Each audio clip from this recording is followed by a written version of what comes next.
আসসালামু আলাইকুম বন্ধুরা, কেমন আছেন আপনারা? আশা করি সবাই ভালো আছে, আপনার আব্বুও ভালো আছে।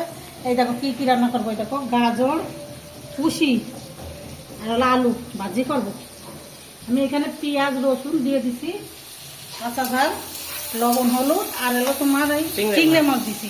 এবারে এটা দিয়ে দেবো, এটা সুন্দর করে ধুয়ে নিছি, এবারে দিয়ে দিছি। ওটা দিয়ে দিস হ্যাঁ, ভালো করে নাড়া চড়ে সামান্য একটু ধরা পানি দেবো, সামান্য হালকা বেশি না, একটু পানি দিয়ে দেবো। এই যে আমি নাড়াই চালাই দিচ্ছি, লবণ সব কিছুই দিয়ে দিচ্ছি। এবার সামান্য একটু পানি দেবো, দিয়ে একটু ঢাকে রাখবো। তোমরা এই দেখো ইলিশ মাছ আমি শস্য ইলিশ করবো। শস্য বাইটে নিচ্ছি, কাঁচা ঝাল বাইটে নিচ্ছি, পেঁয়াজ রসুন বাইটে নিচ্ছি। এবার শস্য ইলিশ আমি এটা ঢাকে দিয়ে মাছটা দিয়ে নিই।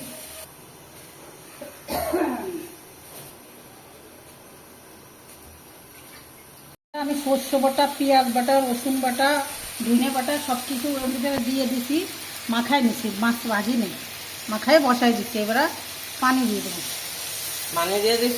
তেলের পরে একটু কাইলে জিরে দিছি, খেতে খুব ভালো লাগবে না। তেলটা দিয়ে ওর পরে কাইলে জিরে দিয়ে তারপরে মাছটা দিয়ে দিছি মাখায় সব কিছু দিয়ে। এবার আমি একটু ঢাকে রাখবো। হ্যাঁ, শস্য দিচ্ছি, বেশি শস্য দেওয়া যাবে না, খালি তিতে লাগবে। আজকে একটু জল রাখছি, আগের দিন শুকায় যেতে হবে। এবার একটু ঢাকে রাখি, কাঁচা ঝালও দিছি, সামান্য একটু গুঁড়িও দিচ্ছি, পেঁয়াজ রসুন বাইটি কেন। এই দেখো ভাজিটা হচ্ছে, আর একটু হবে হোক, তারপরে আমাদের দেখাচ্ছে আমি অন্য অন্য কাজ করি। বন্ধুরা আমি একটু জিরে গুঁড়ো দিচ্ছি, তাহলে খেতে ভালো লাগবে না। আর এটার মধ্যে ধনে পাতা দিচ্ছি, ওইটার মধ্যে দিই না। দেখো ভাজির মধ্যে দিচ্ছি, তাহলে ফ্লেভারটা খুব ভালো লাগবে না। এবং বন্ধ করে দেবো। হয়ে গেছে, বন্ধ করে দিবা? হ্যাঁ হয়ে গেছে।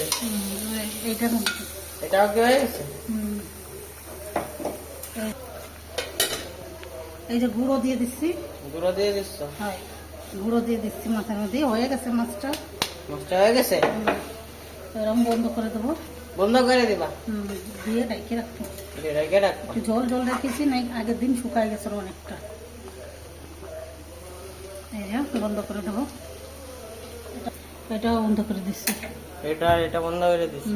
বন্ধুরা আজকের ভিডিওটা এই পর্যন্ত। আল্লাহ হাফেজ, সুস্থ থাকো, ভালো থাকো, আল্লাহ হাফেজ।